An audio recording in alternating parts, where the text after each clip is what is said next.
আসসালামু আলাইকুম। আজ আপনাদের দেখাবো সালোয়ারের মাপে কিভাবে সালোয়ার কাটিং করতে হয় এবং সালোয়ার কিভাবে সেলাই করতে হয় সেটাও দেখাবো। কারণ এটা ফিতা দেওয়া সালোয়ার এজন্য।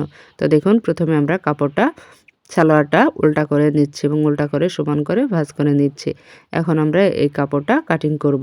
তো কাপড়টা প্রথমে 4টা ভাঁজে ভাঁজ করে নিয়েছি। এটা হচ্ছে 3 পিসের কাপড় এবং কাপড়টা অনেক পেঁচাকোনাও রয়েছে। তো আপনারা দেখতেই পাচ্ছেন এমন পেঁচাকোনা রয়েছে। তাই এদিকে হচ্ছে আমাদের খোলা মুখ আর আমি যে সাইডে রয়েছি এটা হচ্ছে বন্ধ মুখ। তো দেখুন সালোয়ারটা আমি এভাবে করে রাখছি এবং সমান করে নিচ্ছি। তো দেখুন এখানে সমান করে নেওয়ার পরে দেখুন মাঝার অংশে এখানে পেঁচাকোনা রয়েছে বলে এখানে ভাঁজ করে নিচ্ছি এবং এখানে আমাদের যেহেতু কুচির কাপড়টা বের হবে এজন্য এখানে এভাবে দাগ দিয়ে নিচ্ছি। তো এখন দেখুন একই মাপে কাটিং করে নিচ্ছি। এখানে কিন্তু আমি আলাদাভাবে কোনো দাগ দিচ্ছি না। সেম এই সালোয়ারের সাথে কাপড়টা কিন্তু কাটিং করে নিচ্ছি।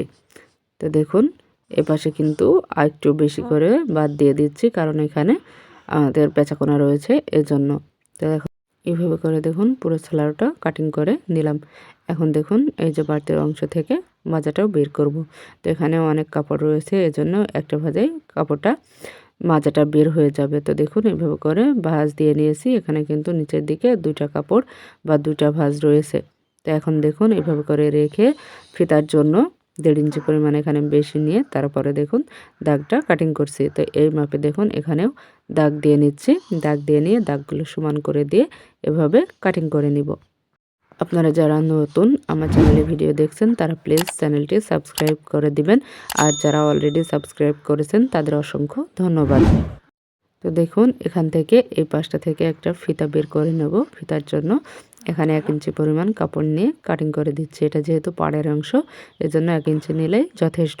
তো এখন আমরা সেলাই করতে চলে আসলাম। দেখুন প্রথমে আমরা সালোয়ারের মুহুরিটা সেলাই করব।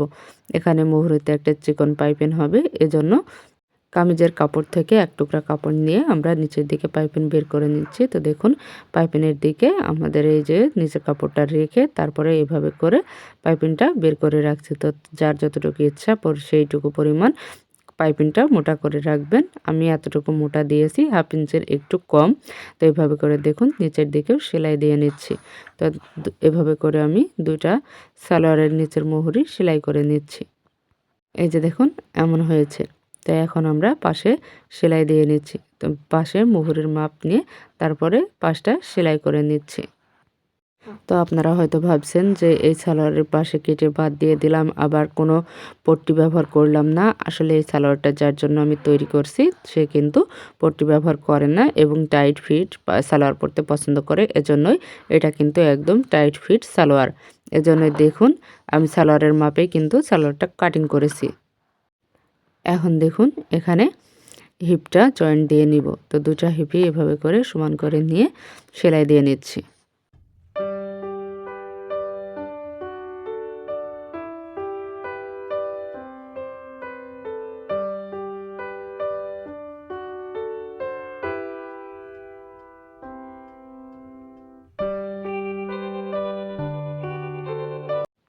তো সেলাই দেওয়ার পরে দেখুন এই পাশে কাপড়টা সমান করে নিয়ে এখানে একটু ছক কেটে নিচ্ছি। ওই পাশে যেহেতু সেলাই রয়েছে এই পাশে ছক কেটে নিলাম।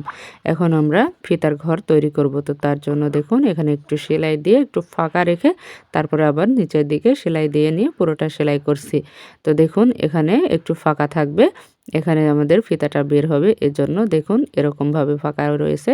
এটা কিন্তু ইনভিজিবল ফিতা তৈরি করব তাই জন্য। তো ভিতরের দিকে যে ফিতাটা থাকবে এটা কিন্তু ফিতার ঘরটা কিন্তু বাইরে থেকে দেখা যাবে না এবং মাজাটা দেখা যাবে না। একটুখানি ফাঁকা হবে। তো তাই জন্য এইভাবে করে তৈরি করে নিচ্ছি। এই যে দেখুন। তো এখন আমরা এর উপরে পুরোটা সেলাই করে নিচ্ছি।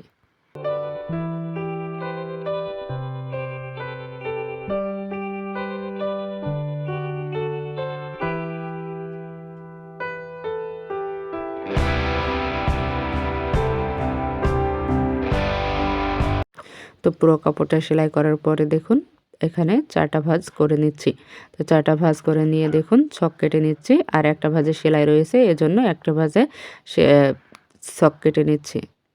এখন দেখুন যেখানে সেলাই রয়েছে নিচের দিকে তো সেই সেলাইয়ের উপরে এখানে ওই নিচের সালোয়ারের ছক কাটা অংশ রেখে তারপরে কিন্তু সেলাই দিচ্ছি। তো এইভাবে করে দেখুন সে আমাদের কিন্তু ফিতাটা এক পাশে থাকবে, তো এজন্য সেলাইয়ের অংশের উপরে ছক্কাটা অংশ নিলেই কিন্তু সালোয়ারের ফিতাটা এক পাশে পড়বে। তো দেখুন ছক্কাটার সঙ্গে আমরা এখানে সেলাইটা মিলিয়ে নিব। তো এইভাবে করে যেখানে ছক রয়েছে সেখানে ছকের সঙ্গে অবশ্যই মেলাতে হবে, তা নাহলে কিন্তু কুচিগুলো ঠিকভাবে পড়বে না এবং সালোয়ারটাও ঠিকভাবে হবে না। তো দেখুন আমি কিভাবে কুচি দিয়ে প্রতিটা ছক এবং সেলাই কিভাবে মিলিয়ে সেলাই করছি।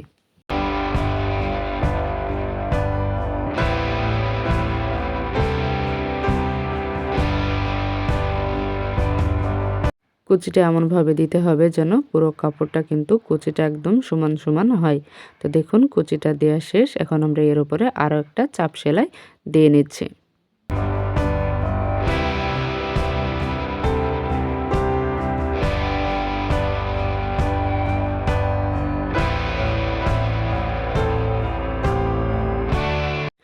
তো ফিতা কিন্তু সবাই তৈরি করতে পারে, এজন্য ফিতাটা তৈরি করা আর দেখালাম না।